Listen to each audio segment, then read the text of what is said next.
When my son died, I thought the grief would be the hardest part. Then his business partner called me 3 days after the funeral. "Mr. Aldridge, I need to see you immediately. I found something in Daniel's office that changes everything. Come alone, and whatever you do, don't tell your wife. I mean, his wife, Sophie. Don't tell Sophie anything." My blood ran cold. What could be so urgent that it couldn't wait? But when I arrived at his office and saw what was spread across his desk, my legs nearly gave out. Before I continue, please subscribe to the channel and let us know where you're watching from in the comments. I stood at the window of my son's house in North Vancouver, watching the last of the mourners make their way to their cars. The February rain had finally stopped, leaving everything gray and dripping. My coffee had gone cold an hour ago, but I couldn't bring myself to move. Sophie, my daughter-in-law, was at the front door, accepting one final hug from Daniel's aunt. She dabbed her eyes with a tissue, her shoulders shaking with what looked like genuine sobs. I'd known Sophie for 7 years now, watched her marry my son, watched them build a life together in this beautiful house overlooking the inlet. But something felt wrong today, something I couldn't quite name. Then I saw him. A man in a dark jacket stood near the cedar hedge at the edge of the property. He wasn't a mourner. He'd been lingering there for 20 minutes, checking his phone, glancing toward the house. When Sophie finished with the aunt, she walked directly toward him, not casually, with purpose. I leaned closer to the window, my breath fogging the glass. Their conversation was brief but intense. He touched her arm. She leaned in close, whispered something, nodded. The body language was all wrong for a funeral. Too intimate, too urgent. I set down my coffee and headed for the door. By the time I reached the front yard, the man had disappeared around the corner. Sophie turned and saw me approaching. Her face transformed instantly. The intimate urgency vanished, replaced by the grieving widow mask I was beginning to recognize. "Dad." She reached for my hand. "You should be inside. It's cold out here." Who was that man? A flicker of something crossed her face. Annoyance? Fear? Gone before I could identify it. Just someone from Daniel's gym, paying respects. He didn't come inside. Some people find funerals difficult. She squeezed my hand, her eyes welling with fresh tears. "I need to lie down. This day has been so hard." I watched her walk back inside, her phone already in her hand before she cleared the doorway. 37 years as a structural engineer taught me to notice when things didn't add up, when load-bearing walls were compromised, when foundations showed cracks that others might miss. I was seeing cracks now, and I didn't like what they suggested. The rest of the evening passed in a blur of casseroles and condolences. But I kept watching Sophie. Her phone never left her hand. She'd type rapidly, pause, delete, type again. Her eyes would scan the room constantly, checking if anyone was watching. She never noticed me watching from the kitchen doorway. Around 9, the house finally emptied. Sophie announced she was going upstairs to rest. I heard her footsteps overhead, pacing back and forth. Then her voice, muffled but animated. Nothing like the broken widow she'd been playing all day. My phone rang. The caller ID showed Marcus Chen, Daniel's business partner at their tech consulting firm. "Mr. Aldridge, I need to speak with you. It's urgent." "Marcus, if this is about the business arrangements, we can discuss it next week." "It's not about business." His voice was tight, strained. "Tomorrow morning, 9 o'clock, my office. Come alone. Don't tell Sophie you're meeting me." "I don't understand." "You will. Please, Mr. Aldridge. Daniel would want you to know the truth." I promised. Sleep wouldn't come that night. Around 1 in the morning, I found myself in Daniel's home office, now converted to a guest room where Sophie stored shopping bags and unopened packages. Designer labels, expensive brands, more than I'd ever seen her wear. I sat at the desk where my son used to work late nights, and I started remembering. 3 months ago, Sophie had suddenly become warm toward me. After years of polite distance, she'd started calling me Dad with genuine affection, asking about my health, my retirement plans, whether I'd considered updating my estate documents. "Just want to make sure you're taken care of," she'd said, patting my hand. You're all alone in that big house in Calgary. Have you thought about what happens to it when you're gone? Then there was the insurance conversation. I'd overheard her pushing Daniel one evening when they didn't know I was on the back deck. We need more coverage, Danny. What if something happens? Your father's getting older.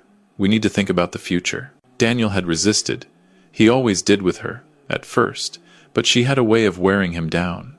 The arguments had started around then, raised voices behind closed doors, Daniel's face growing haggard, dark circles under his eyes. The night before he died, Daniel had called me. Dad, can we talk? Something's been bothering me. Something about Sophie. But Sophie had interrupted in the background. Honey, we have dinner reservations. We're going to be late. Daniel had sighed. Tomorrow, Dad, I'll call you first thing. Tomorrow never came. The next morning, they said Daniel's car had gone off the Sea to Sky Highway near Squamish. Black ice, they said, lost control on a curve. The car had plunged 200 meters into the canyon below. The impact had been devastating. They'd had to identify him by dental records. But something nagged at me. Daniel had driven that highway hundreds of times. He knew every curve, every dangerous spot, and he was meticulous about his vehicle. Always had been, ever since he bought his first car at 17. Dawn. Light crept through the window. I checked my watch. 4 hours until my meeting with Marcus. I walked to the desk and found the accident report I'd requested from the RCMP. I'd barely glanced at it before, too consumed by grief. Now I read it with different eyes. Vehicle failure, steering malfunction, total loss of control. I flipped through the pages, looking for the service history. There it was. 2 weeks before the accident, Daniel had taken the car to his regular mechanic in North Van. Full inspection, complete service. Everything passed. Steering systems don't fail 2 weeks after a clean inspection. The thought arrived fully formed, delivered by nearly 4 decades of understanding how systems work, how they fail, and how they can be made to fail. Someone had tampered with that car. Upstairs, Sophie's alarm went off. I heard her moving around, starting her routine. In a few hours, she'd come downstairs with her widow's face on, and I'd have to pretend I still believed it. But first, I needed to hear what Marcus had discovered.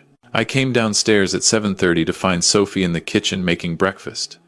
Eggs, toast, fresh coffee from that expensive machine Daniel had bought her last Christmas. The domestic scene perfectly staged. She smiled when she saw me, but her eyes went to her phone, lying face down on the counter. "Good morning, Dad. You look exhausted. Did you sleep at all?" "Some." I poured coffee, keeping my movements casual. "I have some errands today. Banking, paperwork for the estate." She perked up. "Oh? Anything I can help with?" "Just boring administrative things. Should be back this afternoon." "Perfect." Her smile widened. "When you get back, we should talk about the future. The house, finances, planning ahead." "Sure. This afternoon." She turned back to the eggs, humming softly.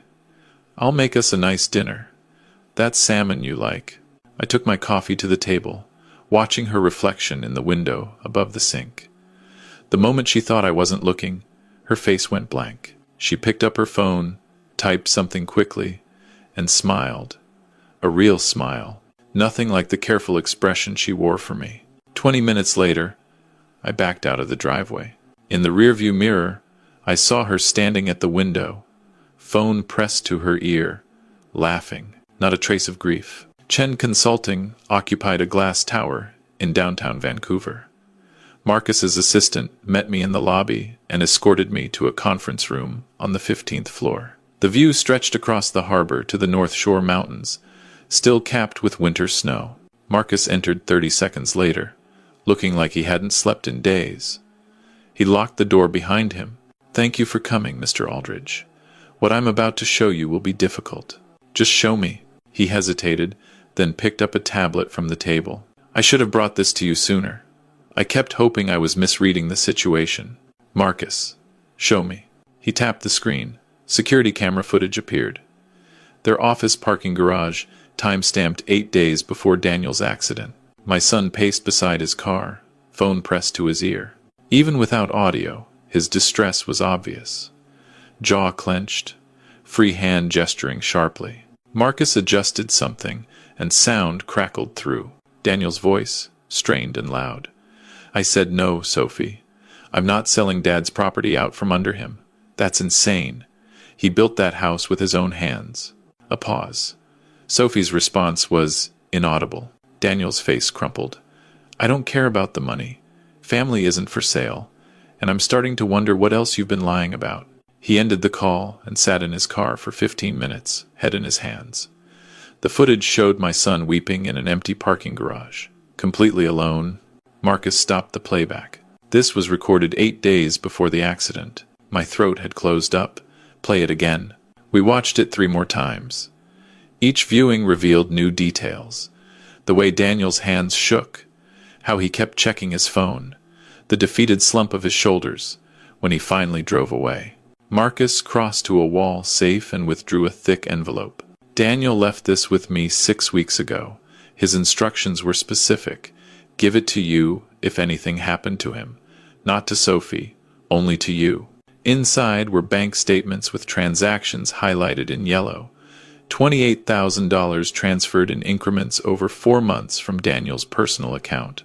The recipient, J. Parsons. There was also a handwritten note in Daniel's careful script. "She says it's for her sister's medical bills." I checked. Her sister doesn't have those bills. Where's this money going? Why is she lying to me? Beneath that, a life insurance policy. $750,000. Dated 3 months ago. Daniel's signature looked forced, the letters uneven. He was scared, Marcus said quietly. The last few weeks, he was distracted, stressed. He wanted to talk to me about family problems, but kept putting it off. Then, 2 days before the accident, he scheduled a meeting with me for that Monday. He said he needed advice about protecting my father. Those were his exact words. He never made it to that meeting. No, he didn't. I spread everything across the conference table. Bank statements, insurance policy, accident report. My engineering training kicked in. That methodical approach to evidence I'd used for decades. Connect the dots, establish timeline, identify points of failure. Daniel had his car fully serviced 18 days before the accident, I said, pointing to the service record. Complete inspection. Everything passed. Marcus leaned over the documents. And steering systems don't fail without cause. They don't catastrophically malfunction 2 weeks after a clean bill of health. Not without help. I tapped the accident report. Someone accessed that vehicle after the service. Someone who knew what they were doing. The words hung in the air between us. Marcus handed me a USB drive. Everything's on here.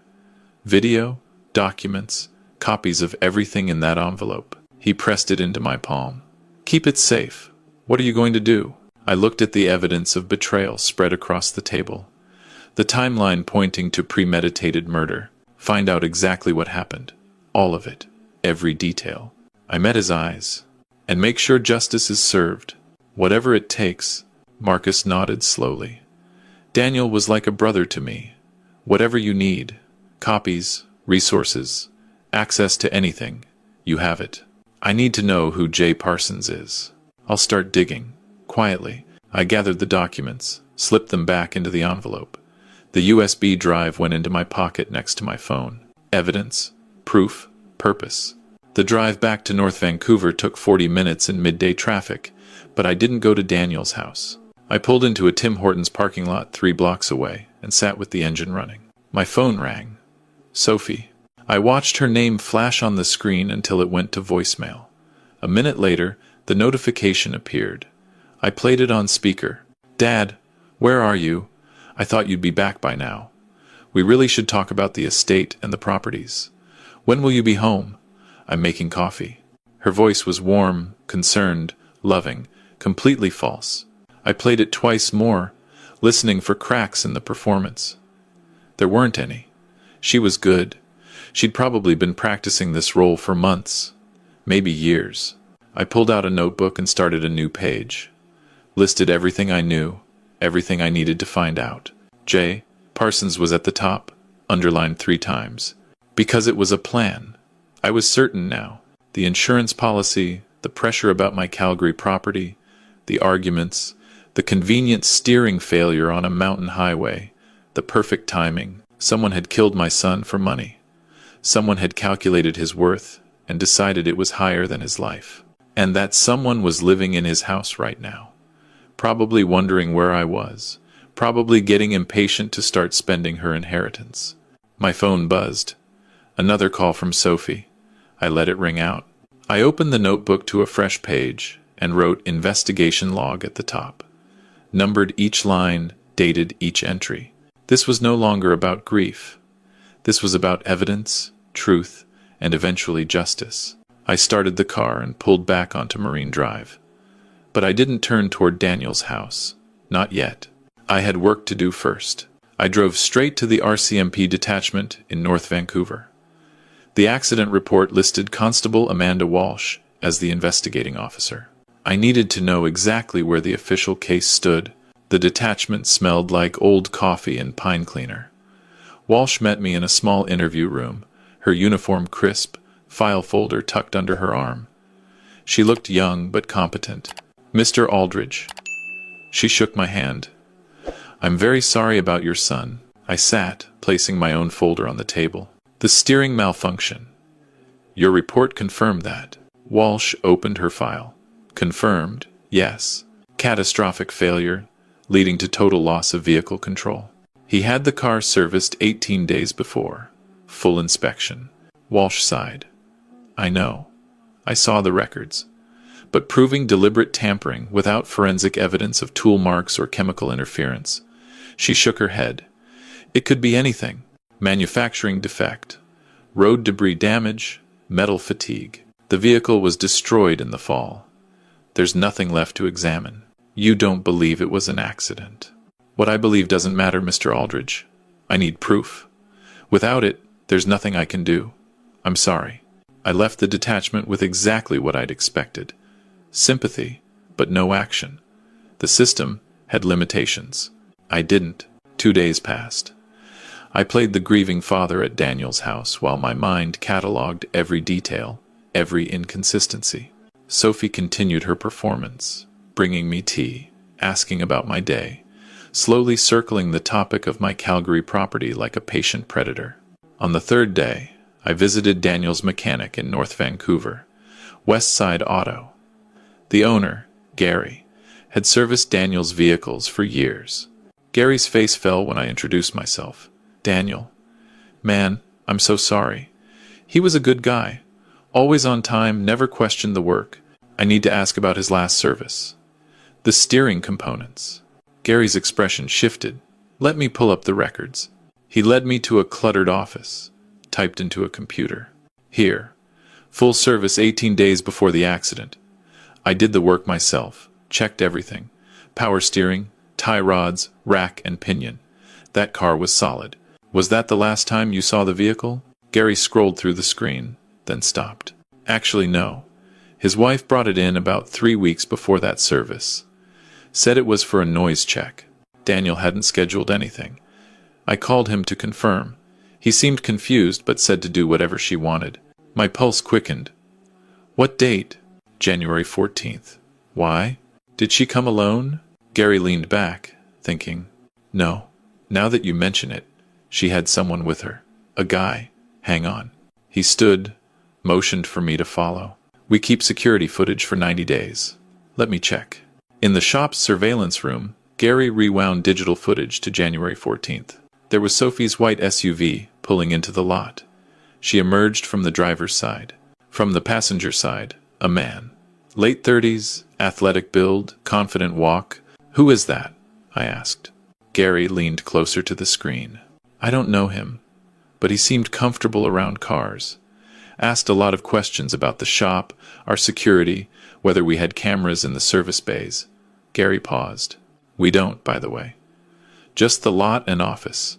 He printed screenshots without me asking, handed them over in an envelope. Daniel was good people. If something happened that wasn't an accident, he didn't finish. He didn't need to. I drove to a hotel in downtown Vancouver with the envelope on the passenger seat, the man's face frozen in grainy surveillance images. J. Parsons? Possibly.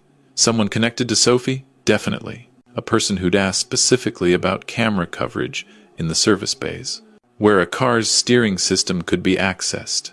The pieces were connecting. That evening, I didn't return to Daniel's house. I called Sophie and told her I was staying in the city, meeting with Daniel's lawyer in the morning about the estate. She was disappointed but understanding. "Of course, Dad. Take care of yourself. We'll talk when you get back." I spent the night in my hotel room, reviewing everything. The financial records showing $28,000 to Jay Parsons. The surveillance photos. The insurance policy. Daniel's warnings. By morning, I had a plan. I called a private investigation firm I'd found online. Anderson Security Solutions. Licensed, professional, good reviews. The owner, Tom Anderson, met me at a coffee shop in Burnaby that afternoon. Tom was ex-RCMP, mid-50s, sharp eyes, no wasted words. "You mentioned surveillance on your daughter-in-law. What exactly are we documenting?" "Her activities. Her relationship with an unknown man. And I believe she may have been involved in my son's death." Tom didn't flinch. "What's the time frame?" "As long as it takes. But I need results within 2 weeks. 3,000 retainer. Daily updates by text.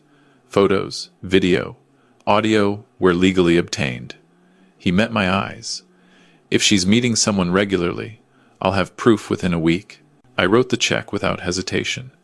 My retirement savings had been for security. This was security. Just not the kind I'd imagined. "If they're planning something," Tom said, "they'll talk. People always think they're more careful than they are." The next 7 days tested every ounce of patience I had. I returned to Daniel's house, playing my role, confused, overwhelmed, gradually accepting Sophie's suggestions about the future. She escalated her campaign daily, brought a real estate agent to just look at my Calgary property photos, mentioned the house was probably worth at least $400,000, talked about simplifying my life, reducing stress, maybe considering a retirement community. "You shouldn't be rattling around in that big house alone, Dad. Wouldn't it be easier to have people around? Activities? Support?" I played along. "I suppose you're right about the maintenance. It is a lot of work." Each small concession strengthened her confidence. She thought she was winning. Tom's texts came daily. Subject observed. Meeting confirmed. Same location. Male companion identified. Name Jason Parsons, personal trainer. Previous conviction for fraud. Currently works at a gym in Burnaby. Audio captured. You need to hear this. On the 7th day, we met at a different coffee shop. Tom slid a thick envelope across the table, followed by a USB drive. "Your instincts were correct, Mr. Aldridge. And it's worse than infidelity." The report documented 5 meetings between Sophie and Jason at a motel in Surrey. They arrived separately, left together. The pattern was consistent. Tuesdays and Thursdays, around 2 in the afternoon. Then came the photographs. Sophie and Jason in the parking lot, his hand on her back. Sophie laughing, relaxed. Nothing like the grieving widow she performed at home. "You got audio?" "Better than expected. Parabolic microphone." They thought they were private. I paid for the coffee, took the envelope, and drove to my hotel. In my room, I sat with my laptop open, earbuds in. Jason's voice came through first, impatient and rough. "The cops aren't looking at anything. You're clear. Now we need to move on the old man." Sophie's response was casual, almost amused. "I'm working on it. He's starting to trust the idea of selling the Calgary place. Just needs a little more convincing." "How much longer?" "I'm tired of waiting. Give me 2 more weeks. He's old, confused, since Daniel died. He'll sign whatever I put in front of him." I sat completely still, listening to my daughter-in-law call me the old man, discuss me like I was an obstacle to remove rather than a person. The recording continued. Jason asking about my will, Sophie saying she was working on that too. Then Jason's voice, laughing. "And if he doesn't cooperate, accidents happen, especially to seniors living alone." My hands shook, the only external sign of the rage burning through my chest. But I didn't break. I didn't scream or punch the wall. Instead, I thought, this is evidence. This is proof of conspiracy. This is what I need. The next morning, I met with a lawyer, Patricia Okonkwo, of Okonkwo and Associates in downtown Vancouver. 15 years specializing in wrongful death cases. Strong track record. Reputation for aggressive litigation. Her office overlooked Cole Harbor. She listened without interrupting as I laid out everything. Marcus's video, Daniel's envelope, the auto shop footage, Tom's surveillance reports, and recordings. She reviewed each piece methodically, taking notes. Finally, she looked up. Mr. Aldridge, you have substantial circumstantial evidence of conspiracy to commit murder and ongoing conspiracy to defraud you. But BC courts require clear proof for wrongful death, civil cases. What does that mean? We need more. Either a criminal conviction or additional evidence showing explicit admission of involvement in Daniel's death. The recordings show conspiracy to defraud you, but they're not confessing to murder. They reference the police not investigating, which could mean anything. Patricia leaned forward. Here's the good news. They think they've succeeded. They're comfortable. Comfortable people make mistakes. If you give them enough rope, I understood immediately. I needed more admissions, more explicit statements. Keep appearing to go along with their plans. Act confused, overwhelmed. If she pushes harder, she'll reveal more. That evening, I returned to Daniel's house. Sophie was waiting with wine and a charcuterie board, expensive cheese, imported crackers, the domestic scene perfectly staged. I sat down, accepted a glass, and began my new performance. I've been thinking about what you said, about the Calgary house.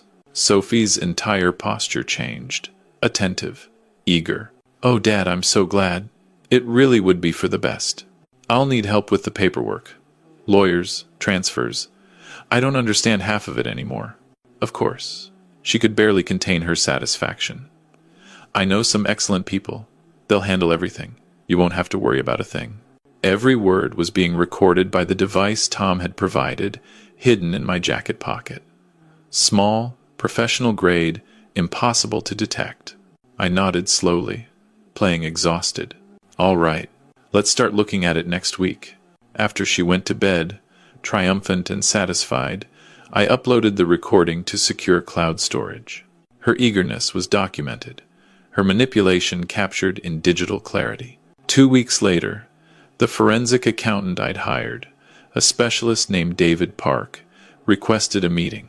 His conference table was covered with spreadsheets, highlighted bank statements, printed documents organized in neat stacks. Mr. Aldridge, what I found is systematic financial abuse spanning over a year. He walked me through it methodically. Sophie had withdrawn $63,000 from joint accounts over 8 months, claiming expenses that never existed. Medical bills for procedures Daniel never had. Home repairs that were never done. Business expenses for a consulting firm that didn't exist. She forged your son's signature 4 times. David showed me withdrawal slips with handwriting analysis overlays. The pressure and slant are wrong. These aren't his signatures. The money had gone to Jason Parsons in increments designed to avoid attention. But David had found something more damaging. I recovered email correspondence between your daughter-in-law and Jason Parsons. He turned his laptop toward me. November, Jason writing. Got the parts. Tie rod end, cotter pin remover. Should look like wear and tear. Sophie's response. Make sure nothing looks tampered with. Has to seem like an accident. December. Jason asking about the timeline. Sophie responding. After the insurance increase goes through. February, at earliest. January 28th, 4 days before Daniel's death. Thursday morning. He always takes the sea to sky to meet clients in Whistler. Perfect spot. High speed, cliffs, hard to investigate afterward. I sat completely still, reading their clinical discussion of murdering my son. They had planned it like a project, purchased equipment, chosen the location, waited for optimal timing. I'm sorry, David said quietly. This is premeditated conspiracy to commit murder. You need to take this to the RCMP immediately. That evening, I didn't go back to Daniel's house. I called Sophie and said I was staying in the city again. More meetings with estate lawyers. She was annoyed but hid it well. Of course, Dad. Take your time. We'll talk soon about everything. I spent the night reviewing everything. The emails were explicit. Premeditation, method, timeline, motive. Combined with Tom's surveillance recordings, the auto shop footage, Daniel's warnings, and the accident report, I had a comprehensive case. The next morning, I met with Patricia and presented everything. "We need to take this to Constable Walsh immediately," Patricia said. "This isn't just civil material. This is criminal evidence of first-degree murder conspiracy." Walsh agreed to meet that afternoon. We sat across from her in the same interview room where she'd told me her hands were tied. She looked different now, more attentive, her detective instincts engaged. Patricia presented the evidence chronologically. Financial fraud over 12 months, the emails discussing steering parts and timing, surveillance of ongoing conspiracy. Walsh reviewed the emails carefully, particularly the January 28th message about Thursday morning and the Sea to Sky Highway. She pulled out Daniel's accident report. Daniel died Thursday, February 1st, morning, Sea to Sky Highway. Her expression hardened. "This changes everything. These emails are direct evidence of premeditated conspiracy to commit murder." She looked at me with genuine regret. "Mr. Aldridge, I apologize for closing the case prematurely. Can you act on this now? I'm reopening as a homicide investigation. Full resources." She stood, collecting the evidence. "I'll be in touch within 48 hours. We're going after both of them." Walsh moved quickly. Within 2 days, she obtained warrants for Jason Parsons' phone records, email accounts, financial transactions. Jason was brought in for questioning. On March 8th, Tom called me that evening. Parsons went in cocky. Came out 3 hours later looking like he'd seen a ghost. Walsh confronted him with everything. The emails, the money transfers, the auto shop footage. He lawyered up immediately, but his reaction confirmed everything. 5 days later, Tom called urgently. "Parsons just showed up at Sophie's location, a coffee shop in North Van. You need to see this." He sent real-time video. Jason arrived at the coffee shop where Sophie was waiting. His body language radiated fury. They talked briefly, then moved to his truck in the parking lot. They didn't know Tom had positioned an audio device underneath the vehicle. The argument was explosive. Jason's voice, "You said the old man would sign over everything. You promised this would be done by now. Now cops are asking about emails, about parts I ordered. What did you do?" Sophie trying to calm him. "They don't have anything solid. Just stay quiet." "Stay quiet?" "They showed me pictures of us at that motel. They know about the money." The argument escalated. Sophie tried maintaining control, but she was cracking too. Then Jason said it. "I did what you asked. I cut that tie rod clean, made it look like metal fatigue. You said we'd be set after the insurance came through." Sophie's response was urgent, panicked. "Keep your voice down, you idiot." But it was too late. Tom's recorder had captured everything. I forwarded it immediately to Walsh. Within an hour, she texted back. "Warrant issued for Jason Parsons. Conspiracy to commit murder. Moving on, Sophie Aldridge tomorrow." March 14th, 6 o'clock in the morning. I sat in a Vancouver hotel room, watching my phone. At 6:14, Walsh texted, "Arrest in progress." I drove to North Vancouver. 3 unmarked RCMP vehicles were parked outside Daniel's house. Walsh emerged first, followed by 4 officers in tactical vests. I parked across the street and watched. They were inside for 8 minutes. Then the front door opened. Sophie emerged in handcuffs, wearing yoga clothes, her face contorted with shock and rage. Her eyes scanned the street and found me standing by my car. Understanding and fury hit her simultaneously. "You." She lunged toward me, but the officers held her back. "You senile old man. I'm your family. Daniel was my husband." My voice came out cold, steady. "Daniel was my son, and you murdered him for insurance money." They put her in the back of a police car. She was still screaming threats, promising lawsuits, calling me delusional. I watched the vehicles pull away. The house fell silent. After 3 months of lies and manipulation, Sophie was finally gone. The civil trial began in June. Patricia had filed a wrongful death lawsuit for $2 million. Loss of companionship, emotional distress, punitive damages. Sophie's defense lawyer, a man named Brendan Cole, attempted every tactic. painted me as a confused elderly man, suggested the financial transfers were legitimate loans, claimed the emails were taken out of context. Each argument crumbled under Patricia's cross-examination. We played the recordings. We displayed the emails on large screens. We brought in David Park to walk the jury through the systematic fraud. Then came Jason Parsons. Part of his plea agreement required truthful testimony. He entered the courtroom in orange prison clothes, shackled, defeated. For 3 hours, he detailed the conspiracy. Sophie had approached him at the gym in August. Said she wanted out of her marriage, but needed financial security first. She proposed increasing Daniel's insurance, then staging an accident. Jason would sabotage the steering. They'd split the money. Jason described purchasing the tools online, waiting for the right opportunity, accessing Daniel's car at the auto shop while Sophie distracted the staff. He described February 1st. Waiting for news, Sophie calling with fake tears. Something terrible happened. During his testimony, Sophie began shaking her head, whispering urgently to her lawyer. When Jason described her coldly calculating the timing for Daniel's death, she lost control. She stood, screaming, "You lying snake! You said you loved me. You said we'd be together." The judge gavelled sharply. Cole tried to restrain her. "I didn't force you to do anything. It was your idea, your plan." The judge ordered a recess. Officers escorted the hysterical Sophie from the courtroom. The jury had seen her mask completely shatter. When court reconvened, Sophie was subdued, medicated, but the damage was done. Her outburst had confirmed everything, Jason said. The jury deliberated for 5 hours. The foreman stood. "We find for the plaintiff. We find that defendants Sophie Aldridge and Jason Parsons are liable for the wrongful death of Daniel Aldridge. The damages, $1.6 million. I felt no triumph, only quiet satisfaction.